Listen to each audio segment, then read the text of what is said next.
Okay, let's unpack this. A deep dive into the complex and really fascinating history of Pakistan. And for this deep dive, we're drawing on a pretty comprehensive source document. It really traces Pakistan's journey from, well, ancient civilizations right up to the challenges of the 21st century. Right. Our mission here is to guide you through this material, pulling out the most important bits of knowledge, the key insights. Yeah, we want to help you understand not just what happened across all those centuries, but, why it still matters for the Pakistan of today. Because this is a nation that, as our source really emphasizes, was born out of intense chaos, partition. Exactly. It arrived on the world stage, 1947, with, yes, immense hope, but also facing these immediate, really grim challenges. A very unique position, sort of on the frontiers of the modern world. And that tension, between the idealism and the harsh reality, that's a thread we're going to see pop up again and again throughout this story. Definitely. We're going to go way, way back. Earliest civilizations, then explore the impact of empires, religions. Navigate that really tumultuous path to independence and partition. Look at the political, the economic struggles, which are ongoing. Celebrate the vibrant culture, too, of course. And then finally, yeah, look at the challenges and, well, the prospects Pakistan faces moving forward. So let's get started. Let's see what really jumps out from this incredibly rich history. Okay. So to understand Pakistan today, we really have to go back thousands of years, before it was even a concept, to the ancient lands it now occupies. Absolutely. This region, it was home to one of the world's oldest agricultural societies, and that eventually blossomed into the really remarkable Indus Valley civilization. And our source points out just how significant this was. I mean, rivaling ancient Egypt, Mesopotamia, in just sheer scale, nearly 1 million square miles at its peak. That's just huge. It really puts it in perspective, doesn't it? And what's particularly striking are the advanced urban centers they built, places like Harappa, Mohenjo-daro. Right. The level of town planning was incredibly sophisticated for that era. Yeah. Advanced drainage systems, reliable water supply, streets laid out so carefully. And this is where it gets really interesting. The source mentions they even had what looked like early flush toilets. Yeah. Thousands of years ago. Think about that. A civilization implementing that kind of, advanced sanitary tech. It just kind of upends what you think was possible back then. It's a detail that really sticks with you, definitely. Yeah. And the origins of this sophistication, they go back even further. Okay. The source notes agriculture starting up in Baluchistan, maybe 5th millennium BCE. That then led to people migrating, settling along the Indus River and its tributaries, starting in the 4th millennium BCE. So that agricultural surplus, that was the foundation for these complex cities. Exactly. That's what allowed them to develop. So if it was so advanced, what happened? Why did it decline? Well, the source points mainly to environmental factors, big ones. Yeah. Around 2500 BCE, seems the Indus River changed its course quite significantly, shifted westward. And that seems to have contributed to widespread drought around that time. So that weakened the civilization, before its eventual collapse around, say, 1600 BCE. Were there other things too? Yeah, likely other factors, maybe disruption of the river for irrigation, silt buildup affecting crops, and potentially pressure from migrations. Perhaps Aryan groups around 1500 BCE bringing new tech like iron weapons, tools. But it wasn't like a complete wipeout, right? The source says some sites like Taxila, parts of Harappa, they stayed active through the next period, the Vedic period. That's right. Suggests a degree of cultural continuity, even as the main civilization declined. Interesting. Yeah, the source describes the culture as, well, homogeneous in its basic farming practices, but also really heterogeneous across the different landscapes. They had sophisticated techniques, agriculture, animal husbandry, textiles. There's even mention of a revival of pastoral cuisines, things like extracting ghee, cultivating millets. And the arrival of those Aryan groups after the 2nd millennium BCE, they transformed things further. They did. Changed the sociopolitical landscape. Brought new contributions, glazed ceramics, weighing scales, maybe some limited currency. And what's also fascinating, the source notes hints of a civil society, maybe even advocating for gender equality in some aspect. Wow, so layers upon layers. Exactly. And sites like Taxila, they remained important hubs for pilgrimage, for trade. From about 300 BCE on, you see this rich interaction of influences. Indo-Aryan, Indo-Iranian, Greco-Persian. Right. Then the rise of Indo-Greek kingdoms around 250 BCE that even introduced Greek as a common language, a lingua franca, which really helped develop formal writing, complex communication across all these diverse groups. Okay, so jumping forward quite a bit now, the next really monumental shift as our source highlights, is the arrival and spread of Islam. Absolutely critical. Yeah. To understanding modern Pakistan, the name itself, Pakistan, Land of the Pure in Urdu. Right. And while it partly comes from an acronym of territories, the source knows it's also deeply relevant to Muslim identity, seeing Islam as the pure religion. So the Pakistan movement, it wasn't just about land. It was fundamentally a constitutional, a political struggle to carve out an independent state specifically for the Muslims of the subcontinent. Precisely. The whole idea of Pakistan emerged from this unique blend of Islam and nationalism, making it effectively the first Islamic state of the 20th century. And figures like Allama Iqbal were key. Very key. The source highlights Iqbal's vision. A Muslim state in northwest India, focused on material progress, yes, but also an Islamic renaissance based on social order. And then Jinnah translated that vision into politics. Right. Muhammad Ali Jinnah gave it the concrete political approach, the constitutional demand, famously articulated in the Lahore Resolution. How did Islam actually first arrive in this region? Was it just invasions? Well, the source says it came through both direct and indirect ways. Indirectly? Yeah, through Muslim invasions, caliphates, later dynasties like the Ghaznavids, the Ghurids, but also indirectly, and this was often really profound, through the work of Sufi mystics. They connected with local people in a different way. And crucially, the source points out, Islam was actually present before the major invasions, through trade and contact. Right, it wasn't just imposed suddenly. No. And the reach of Islamic rule, it expanded over centuries. Started with conquests in western areas, Multan, Sindh, what became NWFP under the Umayyad Caliphate, 7th century CE, then expanded significantly by the end of the 12th century under the Ghaznavids and Ghurids. And then came the Mughals, a massive empire. Monumental era, Yeah. 16th to 18th centuries. Founded by Babur. Our source mentions key figures like Shah Waliullah Khan, but really highlights the golden age under Akbar the Great. What made his rule stand out? Well, he introduced an administrative system based on merit, not just birth, established a structured nobility, fostered huge cultural prosperity. The source mentions things like the Darbar and Edeb rituals. These helped bridge differences in language and customs across this vast empire. And the cultural contributions from the Mughal era are just immense, aren't they? Staggering, yeah. The development, the enrichment of Urdu, Hindi, Persian languages, incredible literature, Ghalib. And architecture that still awes us today, like the Badshahi Mosque, the Taj Mahal. A real cultural flowering, but then it declined. It did. And pretty rapidly after Akbar, according to the source, several factors. Lack of clear succession laws was a big one. Led to instability. Then you had disobedient officials, powerful political factions pulling in different directions, challenges from revolts, Hindu revolts among them, and ultimately just a string of weak rulers like Aurangzeb, Muhammad Shah. So this internal decay. Yeah, it paved the way for the rise of British power by the late 18th century.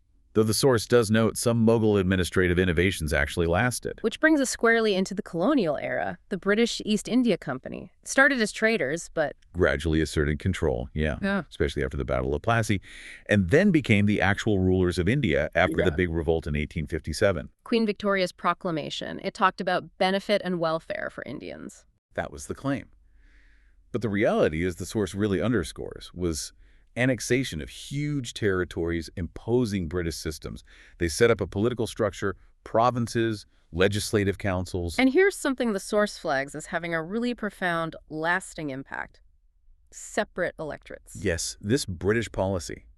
It essentially formalized and permanently separated Hindus and Muslims as distinct political communities within their representative system. It acted like a wedge, deepening divisions that were already there. A really consequential decision. Absolutely. And the source also looks at the broader negative impacts of British rule. Unchecked power in government hands, creating this oligarchy drawn from the upper class, fostering widespread corruption, cynicism within the system. So this whole colonial landscape, especially that deepening of religious identity in politics, it really set the stage for the nationalist movement, for independence, and ultimately for that demand for a separate state for Muslims. Exactly. Britain's decision, post-WWII, to leave India and split off Pakistan as a separate dominion in 1947, that was the culmination. And what made Pakistan different from other British dominions, the source says, was its foundation, as an Islamocentric construct. Right. It emerged largely as a response to what was perceived as the Hindu-ness of the main Indian nationalism, which meant, and this became a challenge, that defining Pakistan's identity often got framed primarily in opposition to India. And the core idea driving this demand was the two-nation theory. That's the theoretical basis. First articulated by Allama Iqbal back in 1930, formally adopted by the All India Muslim League in 31, and then really solidified in the Lahore Resolution in 1940. What was the fundamental argument? Basically that Muslims and Hindus were two distinct nations, based on, deeply different religious philosophies, customs, literature, traditions, making coexistence as a single political entity seem problematic to them. So proponents felt the only way forward for Muslims in India was a separate state, to live according to their beliefs. Yes, that was the core feeling, driven significantly by a fear of cultural, political domination by the Hindu majority in a united India. And the All India Muslim League was central to pushing this. Crucial role, yeah, formed way back in 1906. Initially, it was about loyalty to the British Raj, maybe a bit of a talking shop for elites, as the source puts it. But it evolved. It did. Things like the Khilafat agitation after World War I that brought Muslim masses into politics showed the League's limitations at first, but also its potential reach. And then Jinnah's return, his focus, shifting the League from just seeking representation within the British system to demanding actual self-determination. That was a turning point. And that demand was famously flagged in the Lahore Resolution of 1940. Which leads us to the incredibly painful, tumultuous road to partition in 1947. Britain was weakened after World War II. Right, which created this urgency. Negotiations about transferring power had to happen. And Jinnah, for the Muslim League, was pushing hard for a definite date for the transfer and for division based on Hindu-Muslim majority areas. Made this clear by September 46. Then Lord Mountbatten arrives as the new viceroy. Facing immense pressure, complexity, he announces the partition scheme in May 1947. And the reactions were immediate, volatile. Yeah, both. Muslim students demonstrated, sometimes violently, demanding Pakistan. While on the other side, the source notes, Congress leaders like Nehru, Patel, harbored pretty intense anti-Muslim, anti-Pakistani feelings. And there was also, according to the source, a lot of political maneuvering going on behind the scenes, secret negotiations, partly aimed at isolating Jinnah. And this is where the story just takes such a tragic turn. The consequences of partition itself, almost impossible to really grasp. Yeah. The summer of 1947, it just unleashed this unprecedented mass migration, horrifying violence, rioters acting with unchecked brutality, millions of refugees streaming across these hastily drawn borders, particularly devastating in Punjab. The scale is just staggering and profoundly sad. Largest human migration in modern times, estimated 15 million people crossing borders. And tragically, around 1 million believed to have died in the riots, the massacres. It's horrific. Conditions in the refugee camps were desperate. Retaliatory violence spiraled. Cycles of fanaticism fueled by cries of, kill one for every single slaughtered. Was there a political context to the violence? The source points to a disturbing one.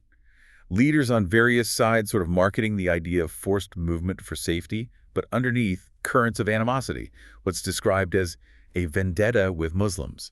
It argues some congressmen were willing to sacrifice the ideal of a multi-religious India, and crucially, in the villages, there were no neutral observers, no real state power, leaving communities incredibly vulnerable to brutality. The psychological trauma must have left incredibly deep scars. On both sides. Immense scars, yeah. So it's against this backdrop of trauma violence that Pakistan is officially born August 14, 1947. Yes, independence from Britain, but simultaneously creating two distinct states based primarily on religion, and their visions were quite different. How? Well, the Indian National Congress, under Nehru, aimed for a secular state, unity, support from all communities. The All India Muslim League, under Jinnah, sought an autonomous Muslim nation, based on that two-nation theory, focused on Muslim national destiny, countering perceived threats to Muslim culture, and aiming for Islamization as a national goal. But the new state started in a really precarious situation. Incredibly fragile, yeah. Wow. Huge territory, but institutionally weak, facing immense challenges from day one.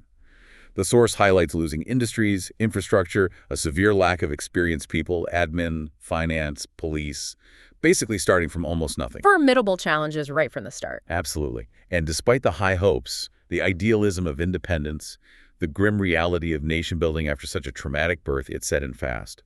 The source notes that within just over 4 years, that initial idealism had tragically given way to political decay, the rise of autocratic rule. And things got worse in the early years, especially in East Pakistan.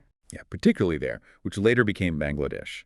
Escalating political instability, economic injustice, resource mismanagement, and that really contentious language issue Bengali wasn't given equal status. Hmm.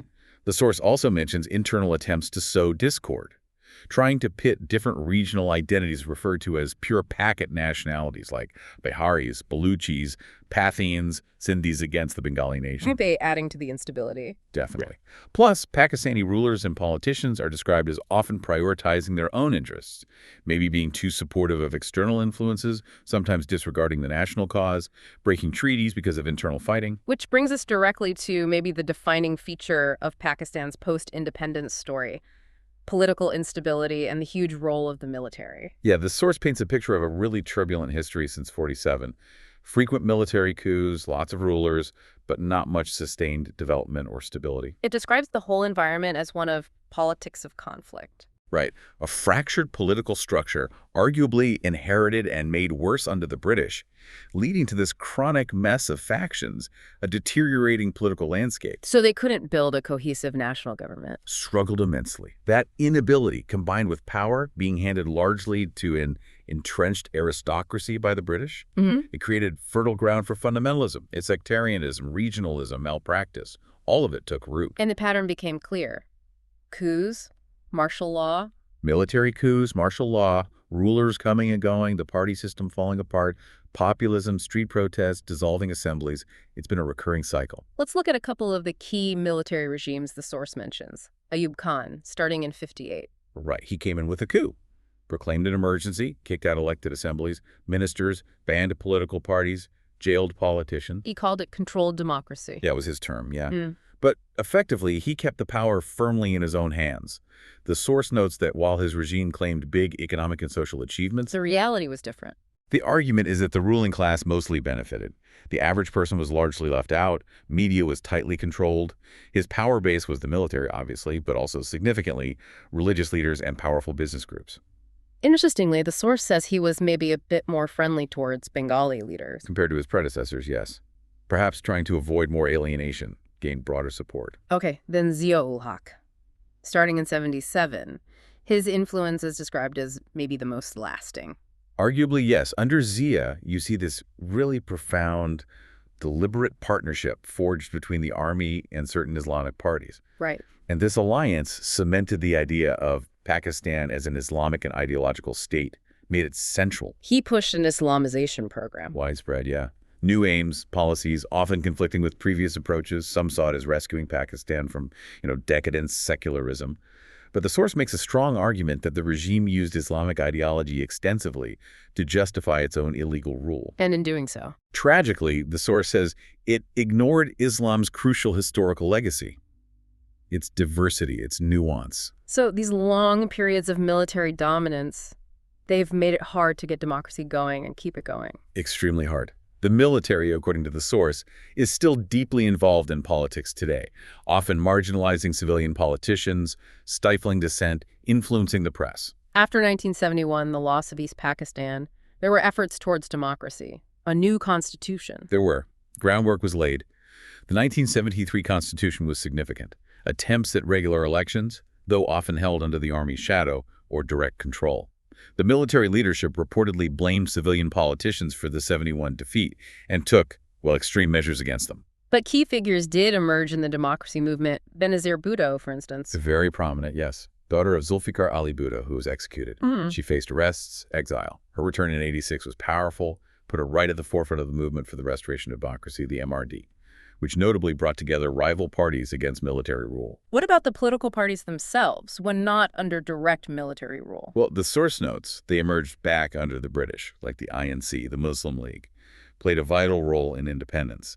But post-independence, they've struggled, fractured easily over ethnic, regional issues. Described as opportunity parties. Often, yeah. More focused on leaders' personalities than on solid ideologies or solving problems systematically. And crucially, the source argues, often lacking deep democratic roots themselves. Then martial law in '58 declared them illegitimate anyway.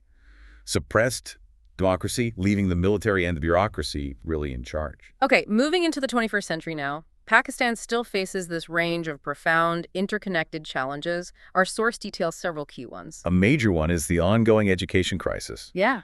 The source points to really low GDP spending on education compared to neighbors like India. resulting in high numbers of kids out of school, especially young ones 5 to 9, problems with teacher quality, commitment.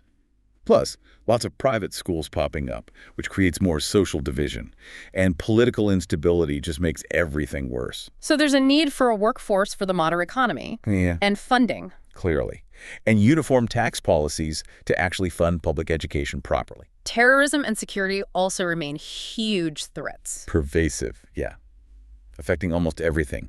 The source traces the roots back historical factors, friction between tribal ways and democratic systems, perceived state misconduct, orthodoxy, economic issues, political grievances, all contributing to the rise of groups like the local Taliban. What about solutions? The source suggests needing to tackle root causes, finding multi-valued interpretations of Sharia law, ensuring justice, better education, maybe a whole new social contract between the state and its people. And the economy. Development has been tricky. Complex. Difficult history, yeah. Short-term crises, but also fundamental structural problems. Agriculture is still dominant, but struggles with poverty despite some gains. It affects the whole economy. Rural poor face, landlessness, lack of non-farm jobs. Textiles are big, though. Biggest manufacturing sector. Bedrock of the economy, but needs major investment in education, training to compete globally. And poverty links back to this uneven development. Directly, even when there's rapid growth sometimes. And the source reminds us, those challenges inherited from partition-lost industry, lack of state functionaries, weak base made nation-building incredibly hard from the start, especially with high expectations. But despite all these challenges, Pakistan is also incredibly rich culturally. Remarkable cultural richness, yes. The source defines it broadly: language, literature, connection to nature, philosophy, customs, and highlights that this richness exists despite sometimes negative portrayals. It comes from millennia of diverse life, religions, traditions, layered on top of each other. It's profoundly multilingual, too. Reflecting all those diverse traditions, waves of migrants over centuries. Aryans, Indo-Europeans, Iranians, Greeks, Turks, Mongolians, Afghans. Plus Arabic and Persian influences from Islam. Significant influences, yeah.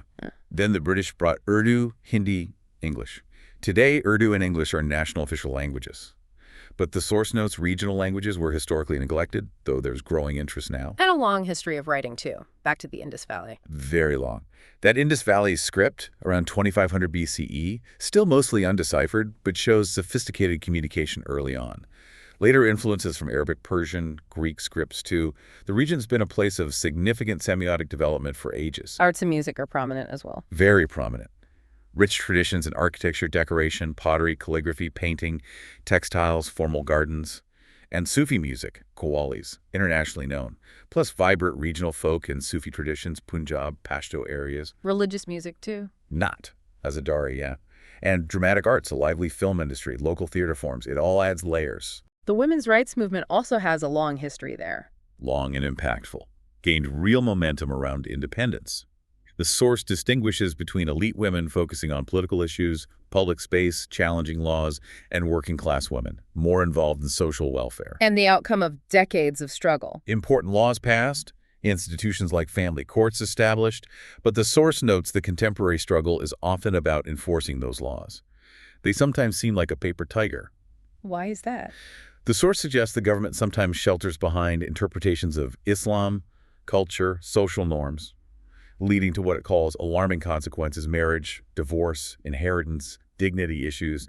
Women often exploited, their struggles, even against abuse or terrorism, sometimes negated. Another huge factor is the youth population. Incredibly significant. Pakistan has a very large youth population, a striking 63% under 25. That's a huge resource, an opportunity. Tremendous potential, yes. But this generation also faces big challenges: education, health, unemployment, conflict exposure. How are they described? As dynamic, critical, very active on social media. But the source also points to Pakistan, ranking among countries with high depression rates, negative outlooks. Underscores the urgent need for action. And that action needs to involve them directly. Crucially, yes. Developed with youth, not just for them. Youth-led groups are already influencing politics. And engaging tribal youth specifically is seen as key for peace efforts. Environmentally, Pakistan seems uniquely vulnerable. Highly vulnerable, yeah. Fifth largest population, environmentally susceptible, very exposed to climate change impacts. Like what specifically? Increasing intensity, ferocity of extreme weather. Yeah. Devastating floods, rapid glacier melt up north, desertification, severe urban heat waves, coastal storm surges. And the source says the true cost of these often isn't factored into planning. Biodiversity is suffering, too. Collapsing ecosystems, yeah. Human actions contribute hugely. But the source offers hope, too, suggesting human action, social change, greater environmental awareness can lead towards reconciliation with nature. But Pakistan isn't a major historical polluter. Worth noting, yeah. Historically, a very small emitter, about 0.4% of global total. Per capita CO2, around 0.8 tons, compared to like over 16 in the U.S. So it's disproportionately affected. Are there conservation efforts? Northern Pakistan, for instance? Vital efforts needed there. The source mentions the Karakoram Highway opening up places like Indus Valley. Potential for tourism, local jobs. But that creates a paradox. How to manage tourism without damaging the environment and culture. Exactly. Potential for trekking, unique geology. But the source notes a persistent lack of funds for conservation, for tourism infrastructure, even though it's clearly needed. Okay, finally, let's look at Pakistan in the global context. Its position at independence was tricky. Immediately challenging, yeah. Sandwiched between big powers, perceived adversaries like the USSR and India. A unique spot right from day one. Early foreign policy focused on defense. Ayub Khan's era. Heavily on foreign and defense sectors, yeah. Pakistan notably backed China in the Sino-Indian border issue in '62. The source mentions parliament sessions during wars with India, like '65, ratifying the Simla agreements in '72, constant discussion of Kashmir. Relations with India, obviously dominated by partition. Largely, yeah. Historical political issues stemming right from that vile partition, the migration, the bloodshed, the animosity, deep roots. And Kashmir is central. Remains central. The source traces it back to the '47 tribal invasion, the Maharaja joining India, the Indo-Pak Wars in '47-65. Still unsettled. Big post-71 implications, too, with Pakistan blaming India for its disintegration, losing East Pakistan. And the geographic disadvantage led to militarization. Yeah, compared to India. That aspiration for strategic parity fueled heavy defense spending, often overdevelopment, culminating in nuclear weapons after India's '91 test. Facing this tough neighborhood, Pakistan also partnered with the U.S. Significant, complex partnership, yeah. Turned to the U.S. early on for modernization, security aid. The Islamabad Treaty in '55, opposing regional hegemony, aligned Pakistan with the U.S.-led security setup then. But that reliance had downsides. Some perspectives in the score suggest it maybe provoked India or made Pakistan overly reliant on U.S.-UK aid, plus Chinese Arab support, potentially hindering a truly independent foreign policy. There's a concern noted about maybe returning to a narrower worldview, uncertainty about containing conflict. What about its role in international organizations, UN? Source points to stated principles. Yeah. Peace, justice, self-determination, cooperation. Joining the UN was a first big commitment. Historically cooperated, upheld the charter, provided peacekeepers, respected ceasefires, including in Kashmir. Global trade relations evolved. They did. Joined IMF, World Bank in the '50s. Initially rejected GDT, though.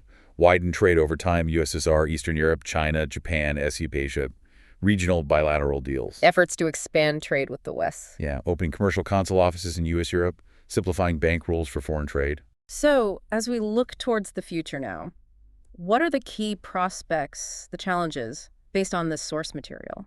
Well, the source suggests the future really depends on present actions. Education is seen as the main tool for progress. But needing qualitative improvement. Critical need, yeah. Fostering problem-solving, creativity, modern textbooks, second languages. Challenges in higher education, too. Questions raised about just mass education versus targeted quality.